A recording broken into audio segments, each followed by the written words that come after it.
Hello, friends. So this is a small video series, a small video vlog, I guess, um, designating halfway through Vassa.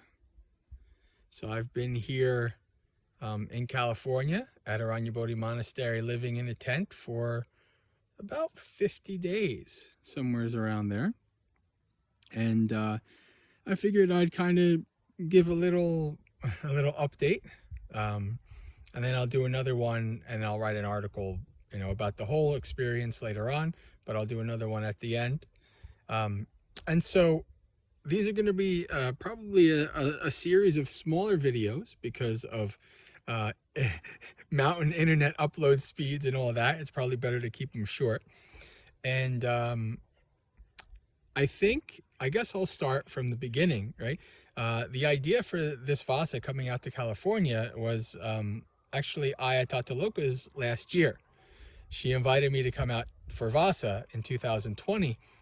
And because of COVID and everything, I thought, well, it's probably maybe not best, but maybe I'll take you up on your offer next year. And so next year came, and I, messaged Aya and I said, Aya, is your offer still good? And they had to, figure out if it was feasible for me to be able to be here and everything and all that. And then they said yes, it was. And then here I came in July. And so this is a special Vasa. This is my fifth Vasa, number 5. In the Vinaya, in the rules, if the monk is competent and capable and is able to be on their own after their 5th Vasa, they are no longer independents, meaning that they don't have to be independents of a senior monastic anymore. All right, so this is a very special Vasa for me, and it has turned out to be a very special Vasa in more ways than one. This has been a very interesting experience that I'll talk about a little bit more detail later. But so I came here July 13th, and there was a little bit of a period of figuring out, well, how secluded am I? How much work do I do? How much am I a part of the community? How much am I separated from the community? All these kind of things. And we went through that period. I am technically not my camp. You can see here my camp, right? This is where I'm at. My camp is technically not on Hermitage grounds.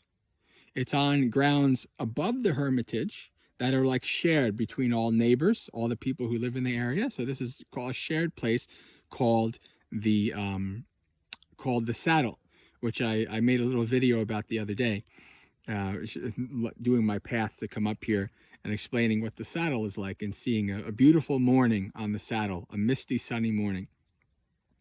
So I stay up here, separate from the community down there, right? And I go down 2-3 times a day, depends on the day. Sometimes I go down in the morning to do some work.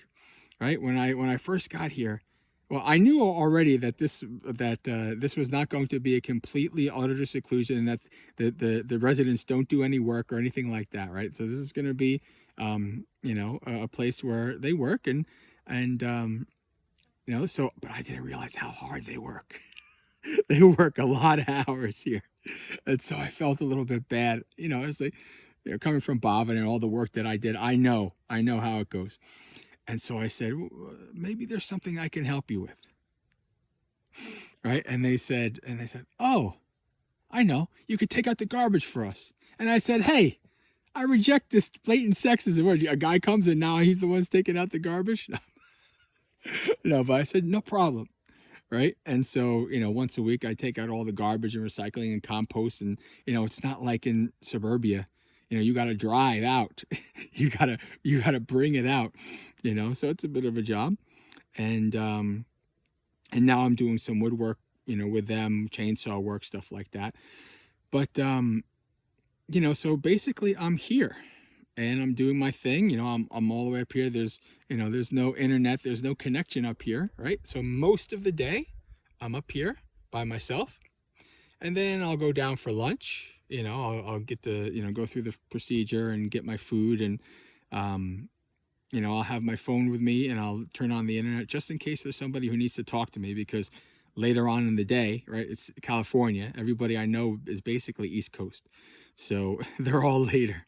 So if you need to talk to me, you got to talk to me earlier, right? So, and then I go back up the afternoon and I try to have a nice balanced afternoon of some, reading suttas and Vinaya and Pali and writing. I'm trying to get back into writing and being very contemplative, meditative, going on my walking meditation path, these kind of things.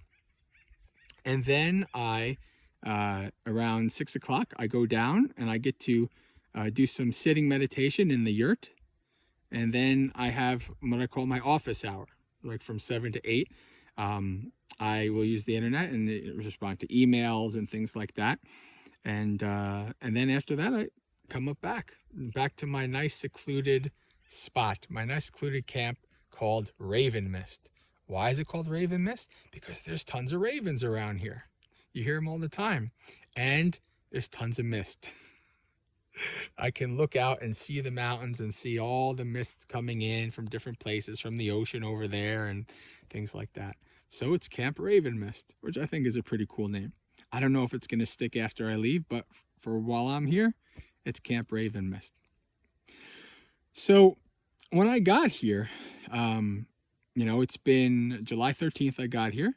It's now September 5th. So I've been here a bit. And, whenever you kind of go like away from, the last couple of years, I've been in the world, right? I've been a lot with lay people too. And I've been in the world and I've been around, TVs and this and that. And my mind has been, pretty not secluded the last couple of years. And, that's how it is. Really, monks belong in monasteries. That's the best place for them to be, forest monasteries. But I said, okay, now I get this chance, right? I get this chance to be by myself up in a tent. But I also realized, because I've done seclusions before, I go by myself for a month. I don't talk to anybody, no connection, no internet, nothing. I knew I was going to have withdrawals. And I did. The first couple weeks here were pretty tough, right? So it was an interesting experience.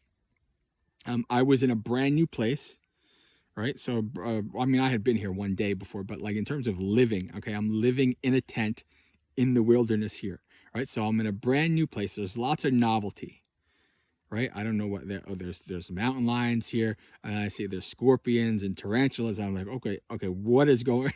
Like, this is gonna be interesting. Like, really, eyes on a swivel. What's going on, right? So I had all of this novelty, and then there's the mind, especially the part of the mind what I call the oppressive mind, right? This part of the mind that's like, what is this? This is horrible.